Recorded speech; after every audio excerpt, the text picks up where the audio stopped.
warahmatullahi wabarakatuh. Salam sejahtera. Terima kasih kerana menonton. So, hari ini saya nak kongsi tentang satu lagi isu kesihatan mental yang sering melanda dalam kehidupan kita, iaitu tentang overthinking.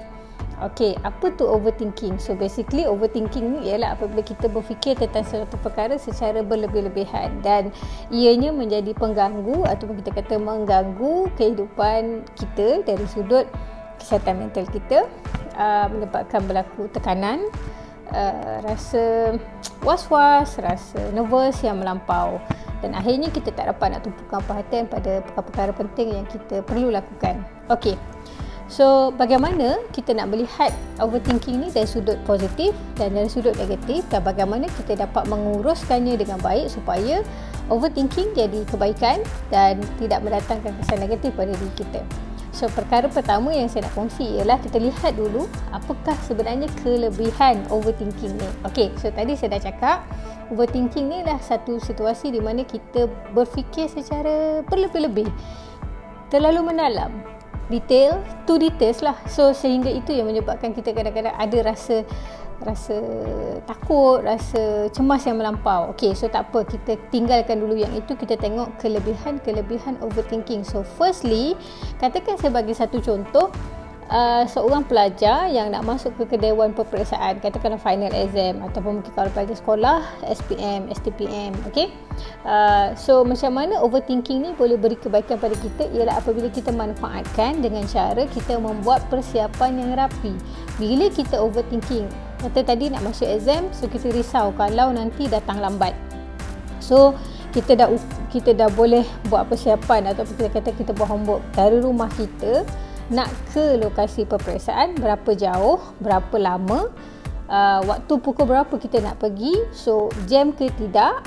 Itu satu perkara. Yang kedua, kalau kita nak pergi, apa kenderaan yang kita nak naik. So overthinking akan bantu kita supaya satu, kita buat persiapan dari segi pukul berapa kita patut siap ataupun pukul berapa kita patut keluar dari rumah. Yang kedua, kita boleh buat persiapan dari segi, biasanya katakan kita nak pergi exam sebelum 8 pagi dah ada dalam dewan.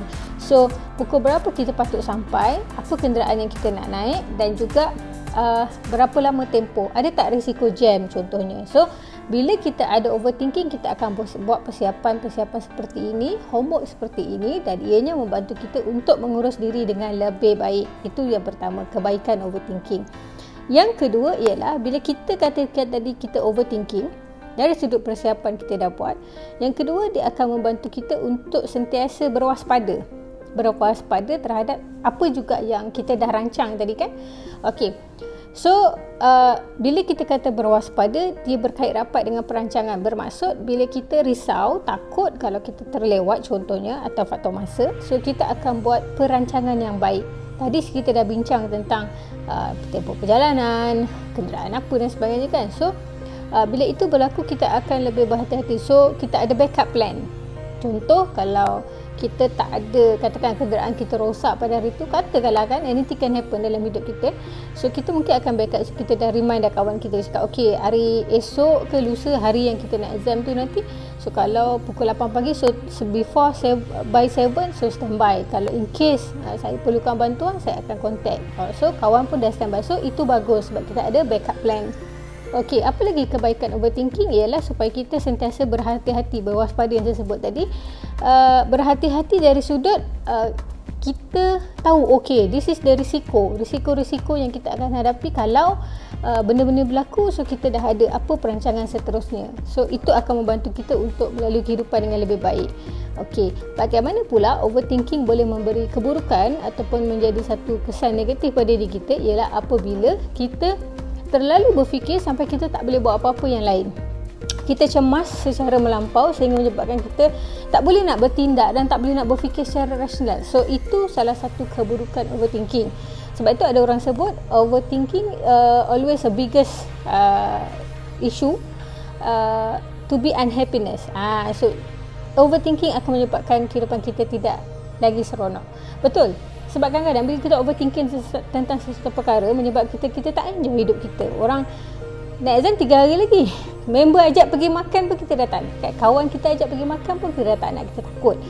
Overthinking juga akan menyebabkan kita mula berfikir berlebih-lebih, nanti on the way tu nanti kalau accident, nanti apa lagi, kalau kena rompak, kalau so benda-benda macam ni yang berlebih-lebih menyebabkan kita mungkin tak bertindak atas apa yang sepatutnya kita buat, dan akhirnya dia menyebabkan kita tidak lagi melakukan perkara yang sepatutnya kita buat tu tadi.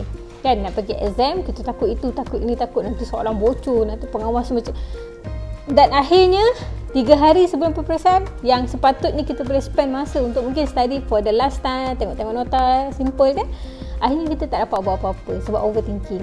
Dan mungkin juga bila dalam peperiksaan sebenarnya nanti kita akan black out. So ini bahayanya overthinking. So macam mana kita nak buat bila kita menghadapi situasi-situasi seperti ini? Okey, pertama sekali kita belajar dulu macam mana cara nak elak overthinking. Okey, macam mana cara nak elak? Dalam hidup, buat perancangan. Letakkan apa prioriti yang betul-betul perlu dan mungkin boleh dikemudiankan. Prioriti ikut yang saya pernah ajar sebelum ni, dari segi masa, apa benda yang kita perlu selesaikan segera. Okey, itu yang pertama. Yang kedua adalah kita buat perancangan. Dalam hidup kita mesti ada perancangan. Perancangan dari sudut, okey, katakan 3 hari lagi nak exam. So apa yang kita perlu sediakan? Buat satu list. Okey, buat list apa barang-barang keperluan yang kita perlu buat. Katakan ada peralatan yang kita masih tak dapat. So dalam masa 3 hari kena dapat.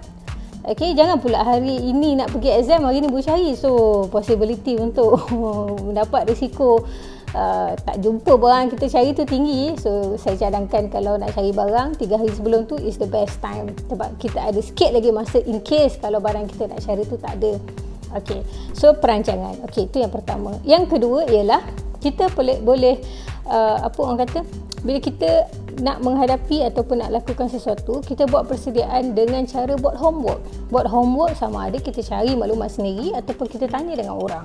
Okay, orang yang pernah menghadapi, orang yang pernah lalui benda tu. So kita dapat tanya, contoh orang nak pergi exam tu, kali pertama kita nak exam di dewan itu. So kita tanya dengan orang yang pernah pergi, senior kita ke, kawan kita, anybody yang boleh bantu kita. So itu akan mengurangkan rasa apa orang kata, rasa cemas. Rasa cemas tu tadi, dan akan membuatkan kita lebih bertenang. Sebab bila kita bertenang, kita lebih rasional, kita akan dapat berfikir secara lebih baik dan kita akan dapat membuat tindakan dengan lebih berkesan. Okey. Macam mana pula kalau kita dah overthinking? Okey. So kalau dah overthinking, yang pertama sekali tarik nafas. Okey, tarik nafas, betulkan pernafasan supaya kita dapat lebih tenang. Okey, hanya ketenangan akan membantu kita untuk tidak overthinking dan dapat berfikir dengan rasional dan membuat keputusan dengan bijak.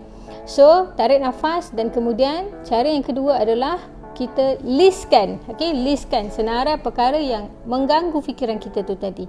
Apa tadi, pen tak cukup, IC tak ada, kenderaan tak ada nak pergi. So listkan dulu.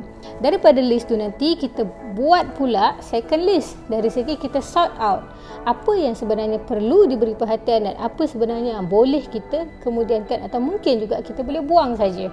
Kan? Contoh tadi nanti kena rompak, buang je lah. Okay?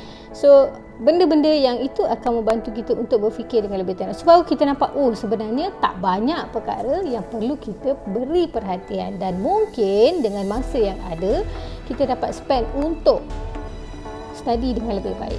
For the last minute, bukan study last minute, untuk masa-masa akhir tu ada benda kita boleh study sebenarnya.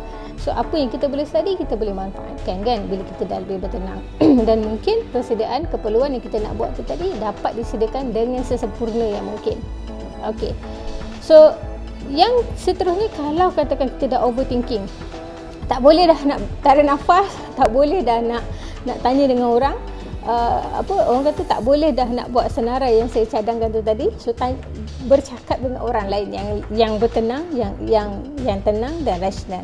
So mungkin orang yang rapat dengan kita, housemate kita, classmate kita, kawan-kawan kita dan sebagainya, keluarga kita cakap, okey, saya nak exam lagi 3 hari, sekarang ni benda satu apa pun tak ada. So mungkin kawan kita tu, ataupun orang yang kita kongsi tu tadi akan dapat bantu. Okey, so dia akan bantu satu. Dari situ at least kita dapat mengurangkan sikit risiko keburukan daripada isu overthinking yang kita hadapi itu tadi. Alright. So mudah-mudahan juga nanti dia boleh jadi reminder kita apa perlu dan tak perlu buat waktu hari yang sepatutnya kita pergi dewan peperiksaan tu nanti. Okey. So, macam mana pula kita nak buat dengan overthinking yang kita boleh salurkan ke arah yang positif? As a student, bagus kalau ada overthinking terhadap ilmu yang kita belajar. Overthinking maksudnya di sini ialah bila kita belajar sesuatu kita rasa tak cukup, tak faham. So kita cari, kita tanya dengan cikgu. So itu bagus. Bila kita rasa kita buat homework, kita buat latihan tak cukup, kita rasa masih banyak lack of orang kata skill yang kita nak buat, yang ada, yang kita perlu. So dia jadi bagus kalau kita banyak buat latihan. Cuma jangan sampai kita tak boleh kawal. Apa juga dalam hidup kita ni semua mesti dikawal. Kawalan yang baik akan bantu kita untuk mengurus hidup dengan lebih baik, dan akhirnya setiap perbuatan yang kita buat akan datangkan kebaikan. Tapi benda baik macam mana pun kalau kita buat seberlebihan tanpa kawalan, dia mengawal kita, so ini akan menyebabkan masalah pada diri kita. So manfaatkan overthinking ke arah yang baik, urus dengan betul, kita kawal dia, jangan sampai dia kawal kita. Terima kasih kerana menonton. Assalamualaikum warahmatullahi wabarakatuh.